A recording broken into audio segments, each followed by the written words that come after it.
At the beginning of the Gospel of Luke, the author tells his friend Theophilus about the process that he had used to write down this really good news that he had to share. I'll put it on the screen now. As we can see, he had gone and collected the accounts of eyewitnesses to Jesus' ministry and its immediate aftermath, as many as he could. He'd gathered them all, written them down, and then sent them as a letter. But look at that first sentence. The author knew that he was not the only one to be creating such an account. Of course, there were no name drops such as Matthew, Mark or John, but it is clear that others were trying to get the adventures of Jesus and his followers onto a piece of paper. This is where today's church father, Papius, enters the scene, because not only do we know that he was doing something similar, but he also gives us an insight into how the Gospels themselves might have been formed, and how the stories about Jesus were being told in the 1st and 2nd centuries. So, as always, go grab yourself a drink, and then we'll chat about Papius of Hierapolis. Now, as with a lot of figures from this time, we don't know an awful lot about who Papius was. In fact, if it wasn't for later church historians, his writing, and indeed who he was and his importance, would have been lost to the mists of time. So yeah, never say that historians aren't important. So how do we know he existed at all? Well, it is down to two gents who get mentioned quite a lot when it comes to early church history, and anyone who has been following my church history series will probably be sick of hearing about them. They are, of course, Irenaeus of Lyon and Eusebius of Caesarea. Now, Irenaeus was writing about the church and churchy stuff as a student of someone who I've already covered, Polycarp.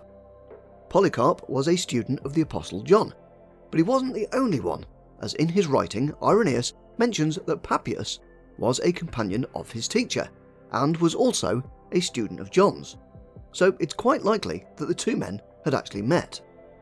Irenaeus also mentions that Papius had written 5 books, titled The Exposition of the Oracles of the Lord, although nowadays we'd probably change the word oracle to sayings.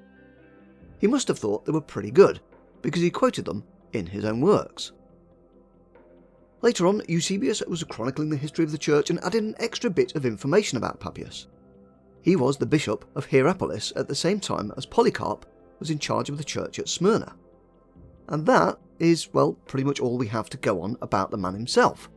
So what's next? Well, he had some writing that was thankfully preserved, so let's take a look at it.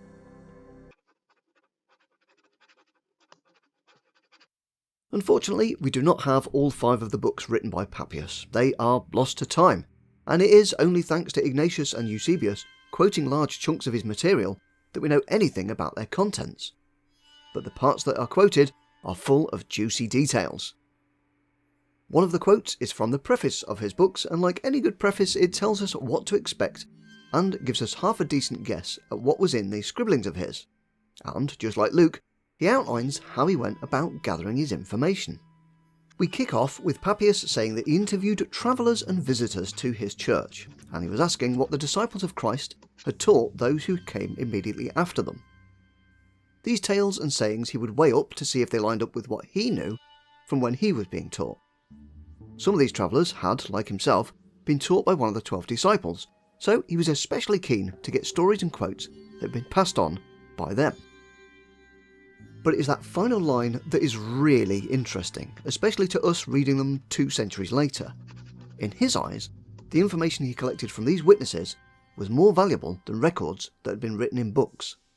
Of course, this seems bonkers to a 21st century mind, but to a 1st century mind this would make a lot more sense. We must remember that how the written word was treated was very different to today. The letters of Paul were not passed around the church, because there was only one handwritten copy. No, the letter would be read out, in full, during a church service. So how were people learning about Jesus and his adventures?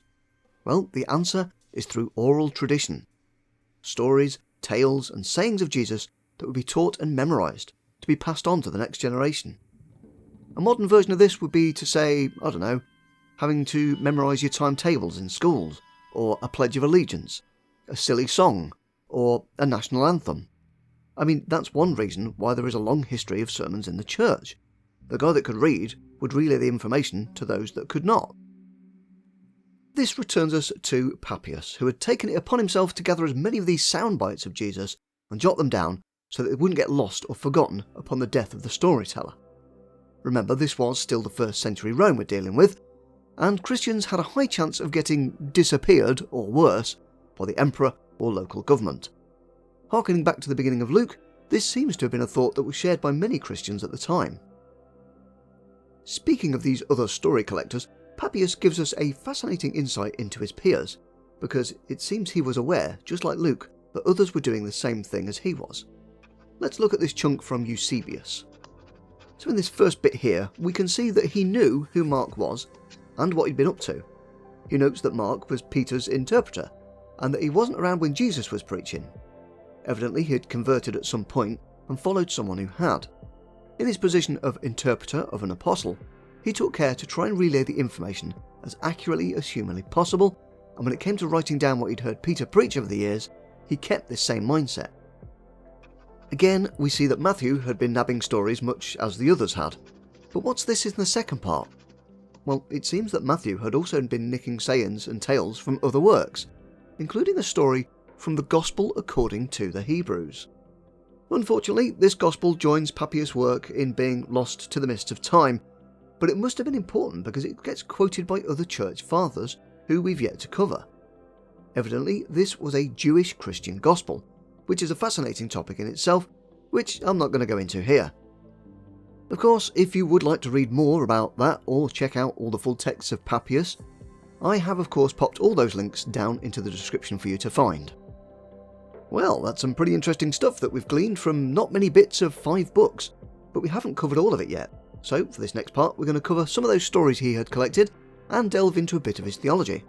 And if you've got this far, why not help me increase my collection of people hitting the like button, so I know that you good folks are still interested in this kind of thing.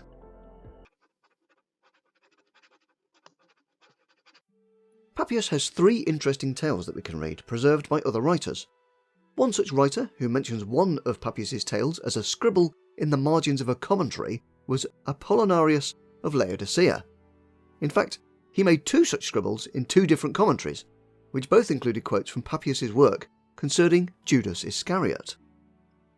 What's interesting about these tales is that they offer a different fate to Jesus' betrayer. In Matthew's Gospel, he was so remorseful about his deeds that he chose to take his own life. However, in Acts, he falls over in a field he bought with his betrayal money, and his insides become his outsides, the whole thing being just an accident.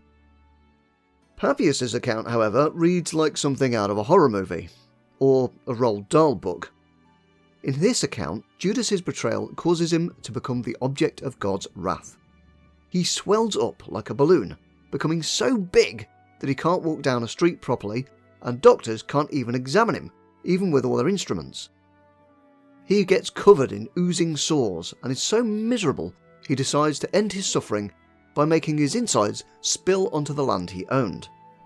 And apparently, this created a smell so bad that even a century later, when Papius was writing this story, people still could not walk past the place because the foul odour was still lingering there. So, moving swiftly on from that grisly tale, we get a rather interesting note about the daughters of Philip, who we meet briefly in Acts 21. Now, they were the daughters of Philip the Evangelist, who baptised the Ethiopian, and both had got the ability to prophesy. And it seems that Papius had actually met them, and they told him about that one time when one of them got raised from the dead. There's also a very brief note about a chap called Justus Barsabbas and how he survived being poisoned.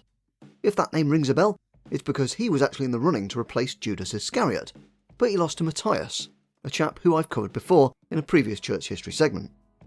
Lastly, there is a story that seems quite familiar, as it's very close to what we see in John chapter 7.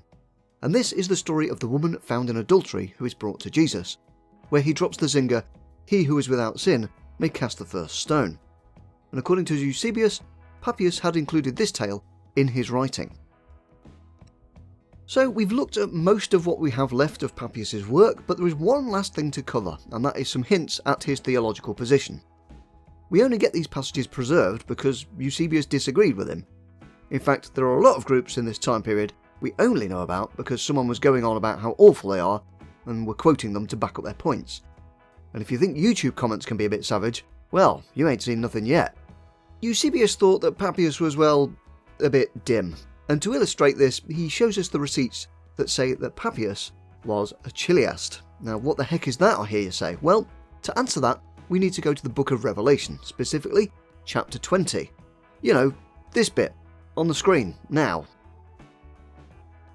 So what's Eusebius' beef with Papius? Well, Papius believed that the 1,000 years mentioned in this passage was going to be a literal 1,000 years, that Jesus was going to come down to earth and rule over it for a millennium before finally getting rid of that pesky Satan once and for all.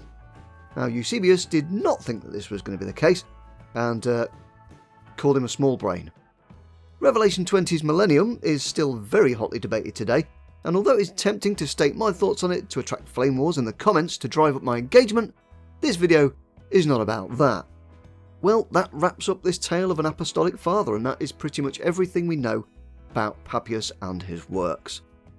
So, in the last episode of this series, I'm going to be taking a look at 3 interesting letters, one from Quadratus, one from Barnabas, and one written to a chap called Diognetus. And the best way to see when that arrives is, of course, to subscribe to the channel. And if you want someone else to watch, there should be a thing on screen now. But until then, go grab a drink, keep telling them stories, and I will see you all soon.